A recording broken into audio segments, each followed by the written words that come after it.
Hello दोस्तों, मैं हूं सीए रहमान भमानी और आज हम बात करने वाले महिंद्रा लॉजिस्टिक्स लिमिटेड के बारे में।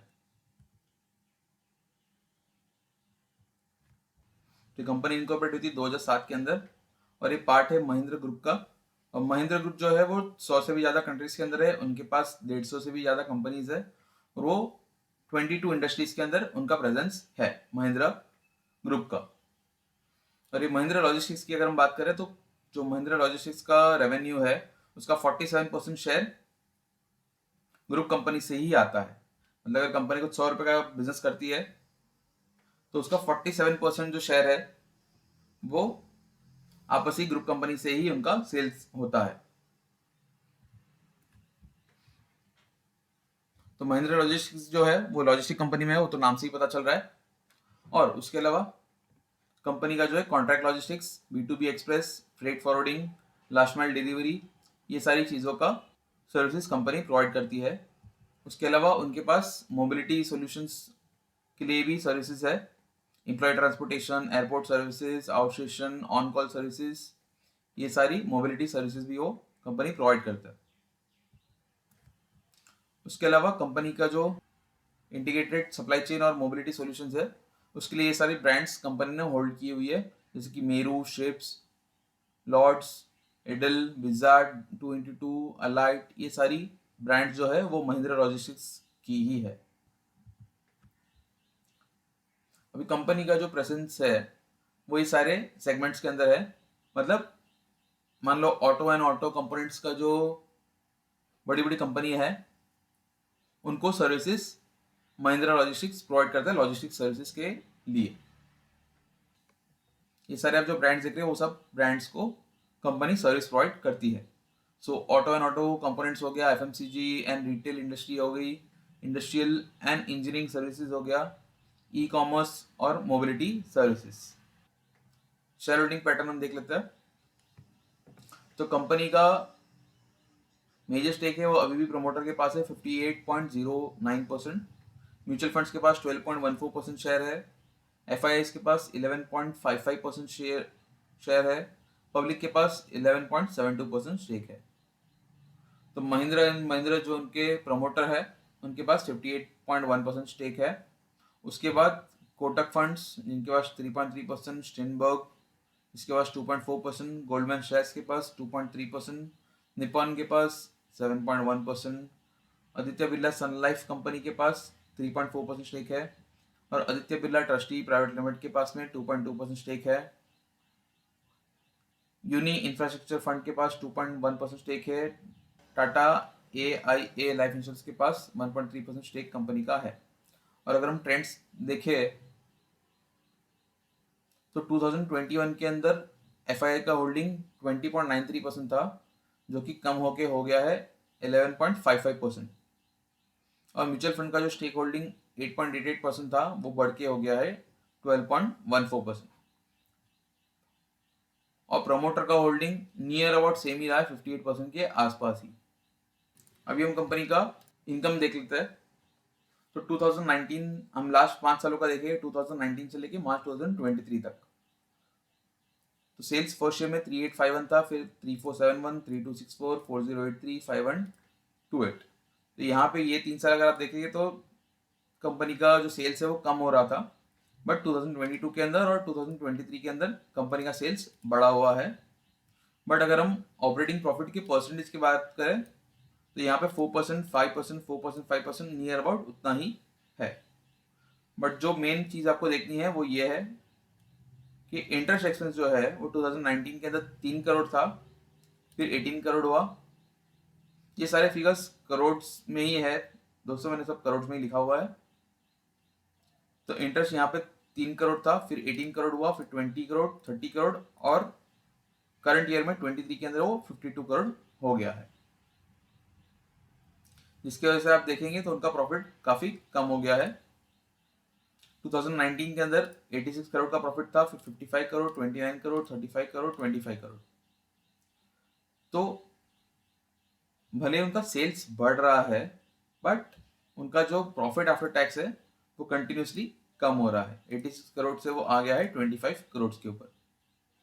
हम लास्ट 5 क्वार्टर्स का भी देख लेते हैं। स्टार्टिंग फ्रॉम मार्च 2022 से लेके मार्च 2023 का क्वार्टर। तो यहाँ पे आप सेल्स देखेंगे तो नियर अबाउट सेम ही है, 1089 से 1200-1300 के आसपास ही सेल्स है। बट उनका जो इंटरेस्ट एक्सपेंस है वो आप देखेंगे तो यहाँ पे 9 करोड़, 9 करोड़, 11 करोड़, 15 करोड़, यहाँ पे 17 करोड़ हो गया है, जिसकी वजह से उनका प्रॉफिट्स यहाँ पे 23 के अंदर माइनस में आ गया। तो पहले 6 करोड़, फिर 13 करोड़, फिर 11 करोड़, फिर 1 करोड़, और यहाँ पे मार्च 23 क्वार्टर के अंदर वो -1 करोड़ का प्रॉफिट है कंपनी का। और कैश फ्लो का हम बात कर लेते हैं। Cash flow from operating activities का मतलब होता है कंपनी जो उनका एक्चुअल बिजनेस कर रही है, यानी कंपनी के जो मेन बिजनेस है उससे कंपनी को कितना पैसा आ रहा है। कैश फ्लो के अंदर अगर आप पॉजिटिव फिगर्स देखेंगे तो मान लो पैसे आ रहे हैं, और नेगेटिव फिगर्स है तो पैसे जा रहे हैं। तो ऑपरेटिंग एक्टिविटी मतलब प्योर बिजनेस से कंपनी ने कितने पैसे कमाए, कंपनी को कितना कैश आया ड्यूरिंग द ईयर। तो 2019 के तो 95 करोड़, फिर 85 करोड़, 294 करोड़, 201 और 119 करोड़। तो 2021 के अंदर कंपनी ने बहुत सारा पैसे कमाए थे, या बहुत सारा कैश कंपनी को आया था, और अगेन 22 और 23 के अंदर वो कम हो गया है। अभी इन्वेस्टिंग एक्टिविटी की अगर हम बात करें तो अगर पैसे माइनस में है मतलब हमने पैसे कहीं इन्वेस्ट किए हुए हैं, और अगर पैसे पॉजिटिव है तो हमने यहाँ वहाँ से इन्वेस्टमेंट या बेचा होगा, या तो हमको वहाँ से प्रॉफिट्स आए होंगे। तो ये मैंने एक ब्रीफ आपको बता दिया कैश फ्लो समझने के लिए। यहाँ पे 95 माइनस में है, 36 पॉजिटिव में है, 108 नेगेटिव है, 150 माइनस में है, और 310 भी नेगेटिव में। मतलब ये 3 साल में, लास्ट 3 साल अगर हम देखें तो कंपनी ने बहुत सारी जगह पे इन्वेस्टमेंट किया हुआ है, या कंपनी कोई कंपनी को खरीदा हो या टेक ओवर किया हो तो भी वो पैसे देते हैं, उसके लिए यहाँ पे माइनस में फिगर आता है। Financing activity. अभी फाइनेंसिंग एक्टिविटी का क्या मतलब होता है कि कंपनी ने अगर लोन लिया तो ये पॉजिटिव रहता है जनरली, और अगर कंपनी ने कुछ पैसे दिए मतलब इंटरेस्ट के पैसे हो गए या तो लोन रिपेमेंट किया तो ये माइनस में होता है, या तो कंपनी ने अगर डिविडेंड भी पे किए तो भी वो फाइनेंसिंग के अंदर आता है। तो यहाँ हमारे केस में हम देखेंगे तो यहाँ पे माइनस में है 11, -76, -87, -116, और यहाँ पे हम देख रहे हैं 183 पॉजिटिव में। वो इसलिए है क्योंकि कंपनी ने 2023 के अंदर लोन लिया हुआ है, जिसकी वजह से ये फाइनेंसिंग एक्टिविटी का जो फिगर है वो पॉजिटिव हो गया है, और उसी की वजह से आपने देखा है कि इंटरेस्ट कंपोनेंट जो है कंपनी का करंट ईयर में वो बहुत बढ़ गया है। दोस्तों अगर आप चाहते हो कि मैं कैश फ्लो क्या होता है वो समझाने की एक अलग से वीडियो बनाऊं तो प्लीज़ मुझे कमेंट के द्वारा बताइए। तो रेशियोज की अगर हम बात करें तो कंपनी का जो ईपीएस है मतलब अर्निंग पर शेयर जो है, मतलब एक शेयर पे कंपनी कितना रुपया कमा रही है। 2019 के अंदर वो 12 रुपया कमा रही थी, फिर 7.71, 4.19, 5.16, 3.65, मतलब आप देखेंगे कंटिन्यूसली वो कम होते जा रहा है। लास्ट ईयर में तो वो एक शेयर के ऊपर कंपनी खाली 3 रुपया 65 पैसे कमा रही है। और पीई रेशियो, अगर आपने मेरा पीई का वीडियो नहीं देखा है कि पीई होता क्या है तो आपको इधर ऊपर आई बटन मिलेगा, उधर आप क्लिक करके उसका लिंक मिल जाएगा आपको, उसमें आप जाके देख सकते हैं पीई होता क्या है। फिर 2019 के अंदर कंपनी का पीई था 43, 29, 138, 97, और अभी भी अराउंड 97 के पास ही है।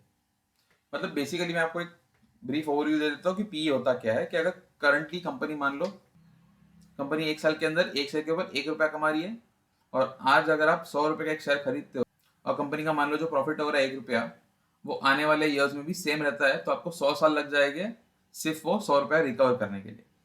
तो ये होता है पीई का मतलब। उसी हिसाब से 97 का पीई मतलब आपको अगर कंपनी करंट जो प्रॉफिट कमा रही है उतना ही कमाती रही, अगर वो बढ़ा नहीं, तो आपको 97 ईयर्स लग जाएंगे सिर्फ आपका कॉस्ट रिकवर करने के लिए। पर अगर हम इंडस्ट्री का पीई देख लेते हैं कि इंडस्ट्री का पीई कितना है, सेक्टर पीई अगर आप देखो तो 22 के आसपास ही है। पर कंपनी का करंट जो है, अभी हमने जो देखा था वो मार्च 2023 का था। अभी आज अगर हम आज की बात करें 29 अप्रैल को, तो कंपनी का पीई है 103.60। तो ये काफ़ी महंगा लग रहा है as compare to the sector. दोस्तों आप मुझे कमेंट के द्वारा बताइए कि आपको एक कंपनी में शेयर खरीदना चाहिए कि नहीं खरीदना चाहिए, बेस्ड ऑन द क्या कंपनी का प्रॉफिट जो है वो कंटिन्यूसली कम होते जा रहा है, कंपनी का जो डेट है मतलब लोन्स है वो बढ़ रही है, इंटरेस्ट पेमेंट भी बढ़ रहा है, कंपनी का अर्निंग पर शेयर है वो जो हर साल कम होते जा रहा है, कंपनी का पीई इंडस्ट्री से काफ़ी बड़ा हुआ है। तो क्या आपको ये कंपनी में इन्वेस्ट करना चाहिए कि नहीं करना चाहिए, मुझे कमेंट के द्वारा प्लीज़ बताइए। और अगर आप नए हो मेरे चैनल के ऊपर और आपको ये वीडियो अच्छा लगा है तो आप प्लीज़ इसे लाइक करें, शेयर करें, मेरे चैनल को सब्सक्राइब करें और बेल आइकन को दबा दें ताकि आपको सारे नोटिफिकेशंस मिलते रहे। Thank you.